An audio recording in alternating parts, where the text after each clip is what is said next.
rights. Very small children, for instance, they have rights. Right not to be harmed, the right to life, the right to be taken care of by their parents. Do they have the right to engage in complex contracts like adults? If a 4-year-old child said, in exchange for some sweets, I'll sign away my future income, they might make a scratch on a piece of paper.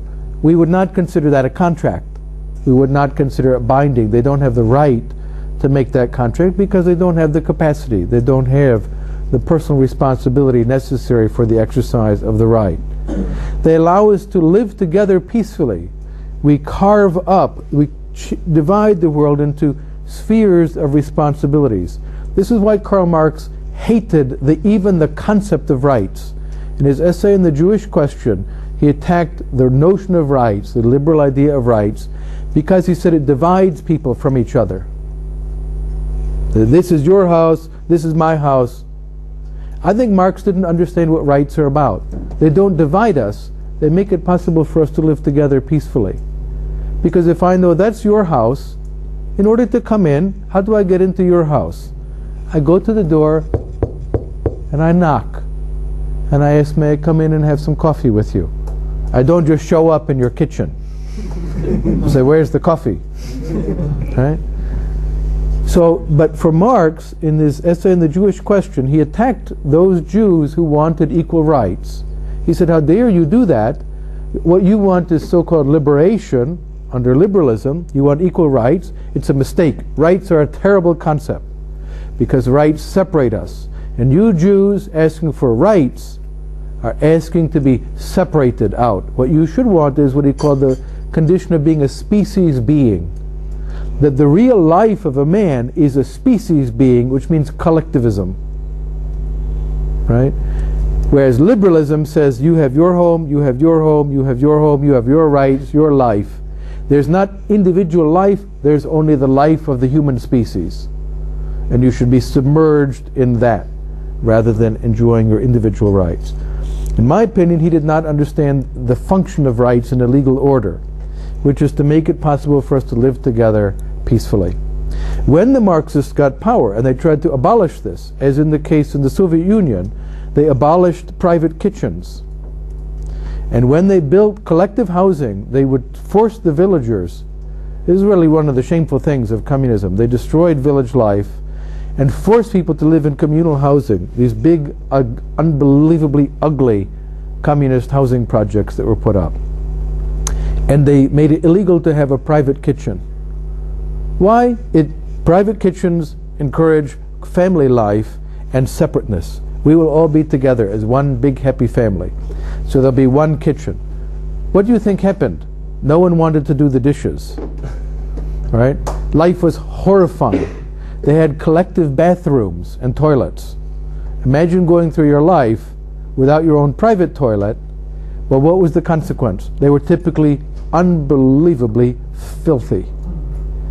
And I remember when they first began privatizing housing in Russia with the collapse of the Soviet Union, there was an old man who had lived all his life in the Soviet Union. He said, thankfully, I can now go into the toilet without having to pull on rubber boots, right, in order to walk in.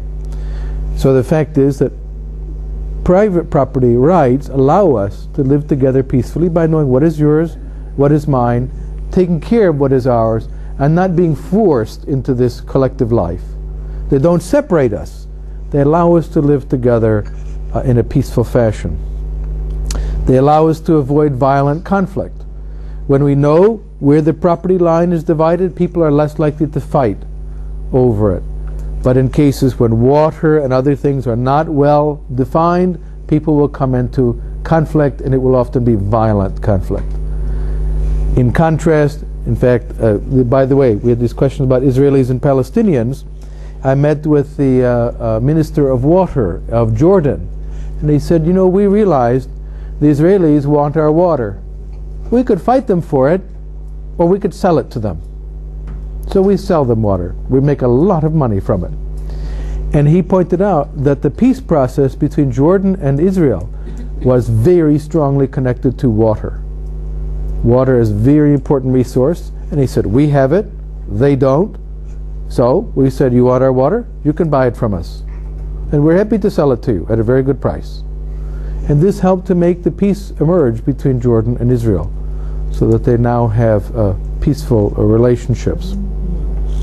And they create spheres of freedom. Within the area of your own rights, you do have freedom. There was a question here about people walking naked down the streets, right? This the third one over. Boundary to individual rights. Well, it's partly a question of who owns the streets, or who owns the beach. Some people, I'm not one of them, but there are some people who like to go sunbathing without any clothes on at all. And usually they're the people who should not do that, frankly. But there are such people. Okay? In a free society, they can go to their beach and take all their clothes off. Doesn't bother me. I'll go to a beach where people are somewhat more modestly dressed, and that's where I'm more comfortable. There are also beaches where people go with more Islamic modesty. And you know, in Australia they developed the burkini, which is a modest swimming clothes for women who want to be very modestly dressed, but they allow you actually to swim. Someone spent a lot of time figuring out how to do that, so the woman who is completely covered nonetheless can still swim. This is one of the great things about the market, was there was someone who had an interest to do that, knowing that there was a market for women who wanted that. And there are beaches where it's an expectation that women who swim there will be dressed that way. And that's okay. People can decide how they want to go swimming, and we don't have to overlap and say, no, everyone must be either naked or totally covered or something. We can allow the naked bathers could be over here, build a big wall, and other people will sort themselves out accordingly. Now, a very important development in the theory of rights was over the status of the Indians, not the Indians from India, but the ones indios in Spanish, who were then become called Indians. And there's an interesting question why they're called Indians. Some people said it was because they believed the Spaniards had reached India, but it turns out it was a mistake. There was a big, huge amount of land in between. Others because they are people of God, indios, which means in God or of God.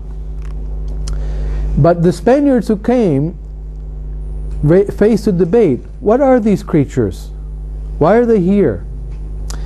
And some of them said, and in particular a man named Juan Guinness de Sepulveda, God loved the Spaniards and the Christians so much, he created an entire huge area full of creatures who are just here to serve us.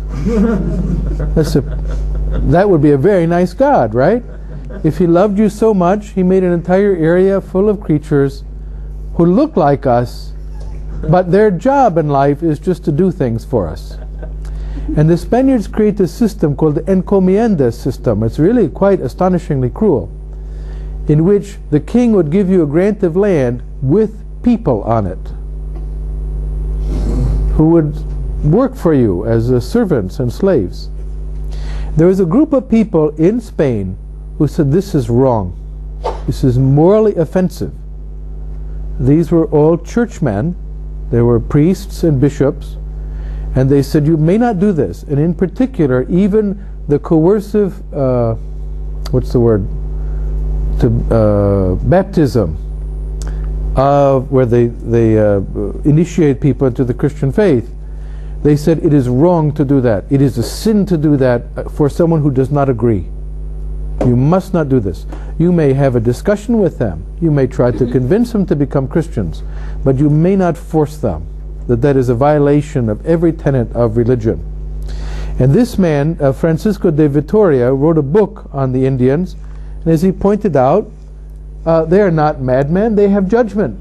They have order in their affairs, properly ordered cities, marriages, magistrates, overlords, laws, industries, and commerce, all of which require the use of reason. He said these people have reason. They're people. They're like us. We should treat them with respect. Another, a man named Bartolome de las Casas, is really a very interesting figure. He went to the New World, to